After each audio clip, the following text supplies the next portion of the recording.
დარჩება თუ არა საზოგადოებრივი მაუწყებელი კოსტავას 68 ნომერში, თუ ამ ტერიტორიაზე სასტუმრო და საცხოვრებელი ბინები განთავსდება. ოპოზიციაში აცხადებენ, რომ ხელისუფლებას მაუწყებლის ტერიტორიის ხელში ჩაგდება სურს. ბოლო პერიოდში საზოგადოებრივ მაუწყებელში განვითარებულ მოვლენებთან და პრემიერის მიერ ამ თემაზე გაკეთებულ განცხადებასთან დაკავშირებით შეფასებები გაკეთდა პარლამენტში. დეპუტატების ნაწილი მომხრეა, რომ მაუწყებელში რეფორმები განხორციელდეს, თუმცა პარლამენტარებს მიაჩნიათ, რომ ამავდროულად უზრუნველყოფილი უნდა იყოს თანამშრომელთა უფლებებიც.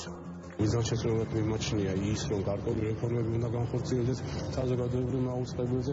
ამასთანავე, რა თქმა უნდა, ვფიქრობ, რომ საზოგადოებრივ მაუწყებლის თანამშრომლების შრომითი კანონმდებლობით გათვალისწინებული უფლებებიც უნდა იყოს ამავდროულად უზრუნველყოფილი. საზოგადოებრივი მაუწყებელი უნდა იყოს ის მაუწყებელი, რომელიც იქნება ერთის მხრივ ძალიან მნიშვნელოვანი საზოგადოებისთვის ობიექტური ინფორმაციის მიწოდების კუთხით, მეორეს მხრივ უნდა იყოს ნამდვილად ყურებადი და საინტერესო, როგორც დღეს ბატონმა პრემიერმა ბრძანა. რაც არსებობს იქნას ის შენარჩუნებული ადამიანის რესურსის კუთხით, მაგრამ ეს თუ შეუშლის ხელს იმ მიზნებს, რაზეც ახლა ვისაუბრე, რა თქმა უნდა, ამ შემთხვევაში უნდა იყოს ისეთნაირად ფორმირებული ეს, რომ მაქსიმალურად დავიცვათ ის ინტერესი, რომელიც არის ზოგადად საზოგადოების მხრიდან.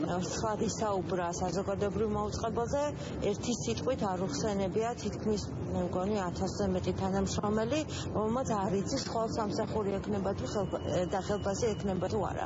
მე ვფიქრობ, რომ არაადეკვატურია პრემიერ-მინისტრის ეს განცხადება და საერთოდ არაადეკვატურია მთავრობის ქმედებები, როდესაც უნდა რომ ქვეყანაში ყველა ტელევიზია თავის ჯიბეში ჩაისვას. საზოგადოებრივი მაუწყებლის თემა არის მრავალწახნაგოვანი, პირველი რომ ქონების ხელში ჩაგდება უნდათ და იმ ტერიტორიაზე იმ სასტუმროსა და საცხოვრებელი ბინების პროექტი უკვე გამოქვეყნდა და ინტერნეტში ჩვენ ვხედავთ, რომ იქ მშენებლობას აპირებენ.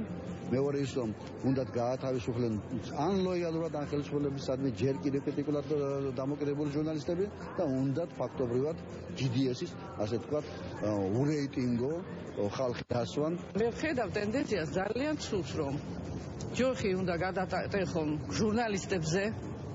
აი ამისი კატეგორიული წინააღმდეგი ვართ ჩვენ. და ის საბიუჯეტო საკმაოდ სერიოზული თანხები, ხალხის თანხები, ჩვენი თანხები, რო იხარჯებოდა ასე არასწორად, ცუდად, ეს არის მენეჯმენტის და ხელმძღვანელობის ბრალი პირველ რიგში ტელევიზიების.